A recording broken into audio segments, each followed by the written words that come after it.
Next, we'll move on to item number 41. Consider reports on smart meters and the adoption of ordinance extending a temporary moratorium on the installation of smart meters within the unincorporated area, Santa Cruz County. As you know, PG&E does assert that local governments do not have jurisdiction regarding the installation of those smart meters.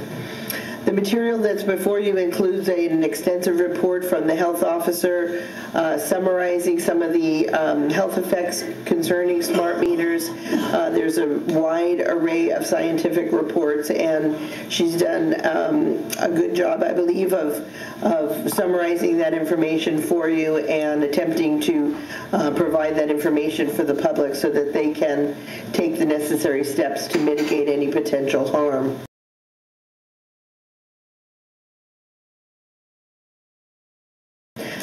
We also have presented for you a petition which is intended to be submitted to the PUC regarding the smart meter opt-out application. The petition does provide an opportunity for your board to urge the commission to provide further hearings, and we've included that material in the packet of information before you.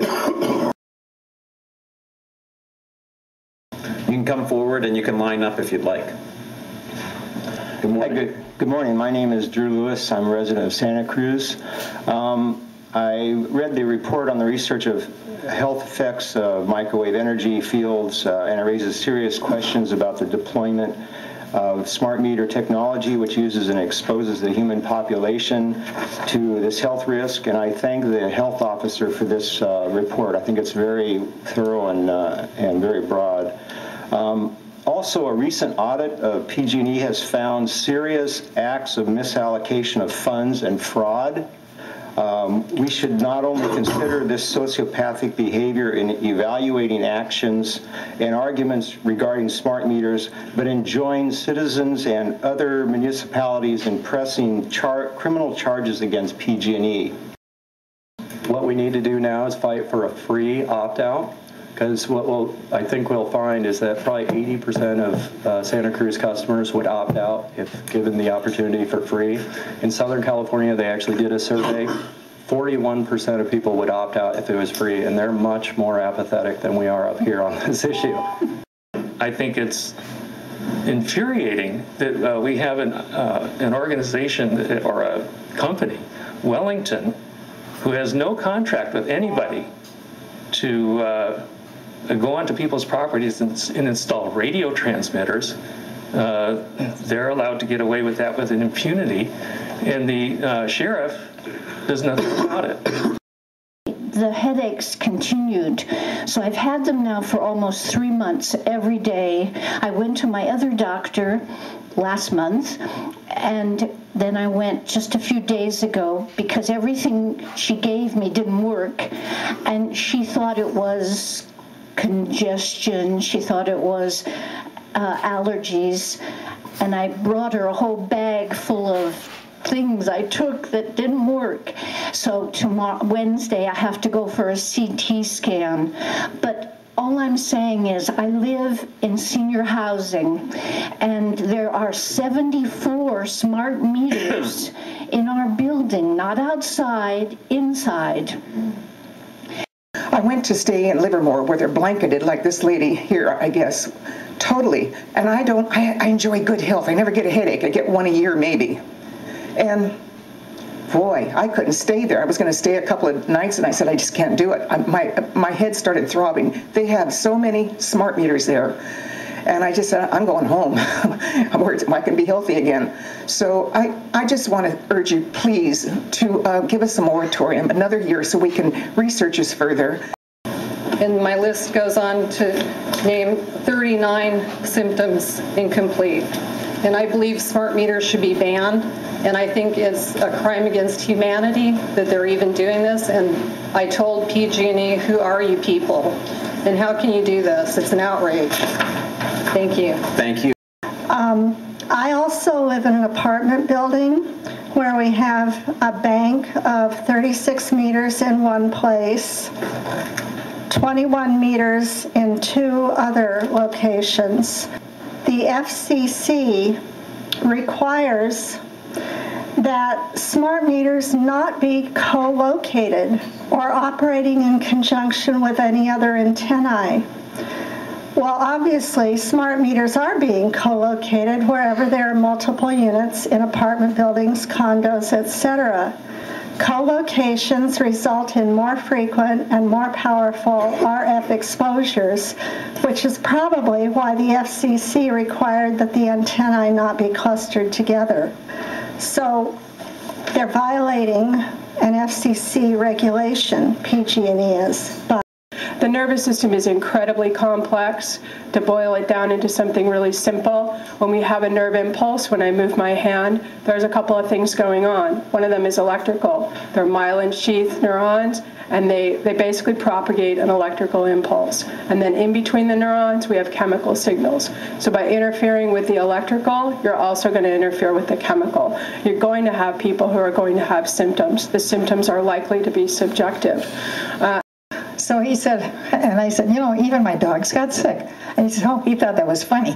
But it was really weird because my dogs wanted to be outside a lot. You know, they didn't want to come in the house. But finally now they're in the house playing and happy and lively. I mean, the reason I had that put in, I had headaches. I couldn't breathe. I walked through the house like a fish without water. I couldn't breathe. I had headaches, which I never had. I had pain in my ears. I felt like throwing up. And it was funny because I woke up in the morning with a headache and nauseous, and I thought, what is this? I at first thought, well, it's okay, people had a choice to opt out, and I no longer feel that because I don't have a smart meter, but my neighbors chose to, besides 3 of them, and they're like all around me. I now experience nonstop ringing in my ears.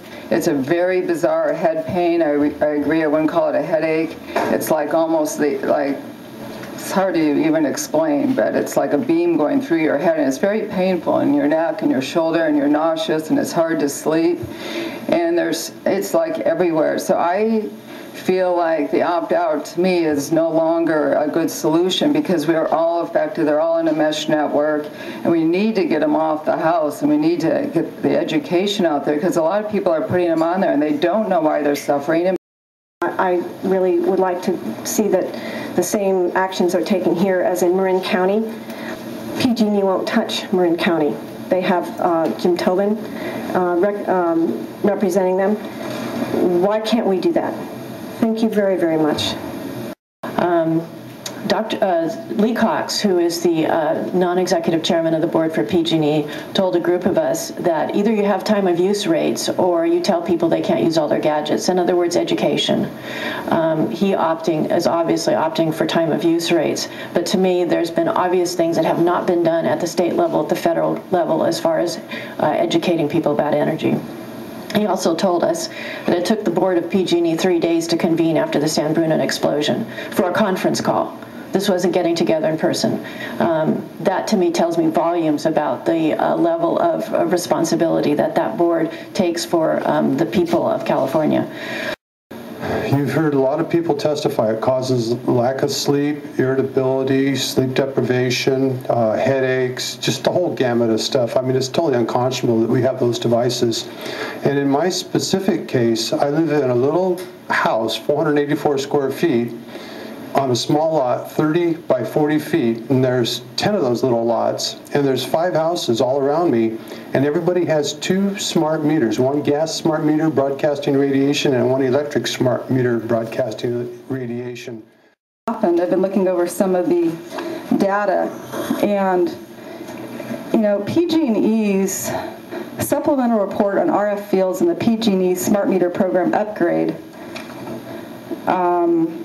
which is written by Tell & Associates, incorrectly states that there's no antenna gain in these meters, in the transmitter in these meters.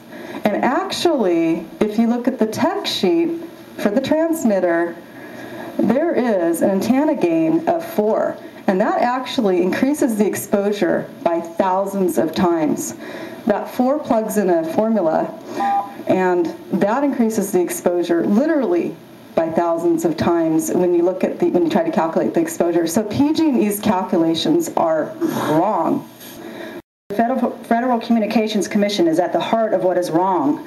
Long ago, decisions were made to subvert the evidence that life, down to DNA, communicates with subtle electrical signals. The FCC's exposure guidelines to electric and magnetic fields and radio frequency microwave radiation deny this because it would cut into profits if we had safe, rational exposure guidelines. Our lives are deemed expendable, and functional impairment is on the rise, correlating to corporate profits. But business as usual, where profits trump reason, dictates that we have a wireless mesh network and that each smart meter is made as cheaply as possible. PG&E knows that fiber is the solution for our energy-wise future, but they chose a wireless mesh because it is cheaper to implement. We know that their digital smart meters have not been UL certified, and we know from whistleblower Don Baker, an engineer hired as project manager for Southern company Smart Grid, that the meters deployed in Alabama are defective, causing fires and inaccurate bills. Well, then I will return to the board. Are there questions that board members have? I don't have a question, but I wanted to first thank Susan Moriello for really an excellent letter and direction. I really appreciate that. And the report from Dr. Namkin was great. I really, again, I appreciate that. It does seem like we are learning more and, you know, kind of not I'm not sure where this is going to end up, frankly, but I do support the staff recommendations, and I think we need to take it wherever this ends up leading us. Okay, any other comments? Supervisor Caput. Well, thank you. I found it interesting that I do know people that work for PG&E and they do get paid well. My opinion, though, is that the union has to stand up for their workers. They fought for their pay, they fought for their benefits, but when it comes to having some of them facing layoff in the future, and that's what's going to happen, you have to have that same fervor. And I don't see that here. It's kind of like we're not, this whole thing is about laying people off in the future, and PG&E is going to be able to make more money in the future. I do take seriously the reports from Dr. Namkin and that are included in this report. She is our public health officer. We count on her input on a variety of things, and she made a good case, and I believe that as regulators of anything, the fact that you have to err on the side of caution rather than when you don't know, that's sound advice. So I'm wondering if there's a motion anywhere. I'll move approval of the staff recommendations. Moved by Supervisor Period, seconded by Supervisor Caput. Is there any other discussion? Hearing none, all in favor signify by saying aye. Aye. Aye. Any opposed? Motion carries unanimously.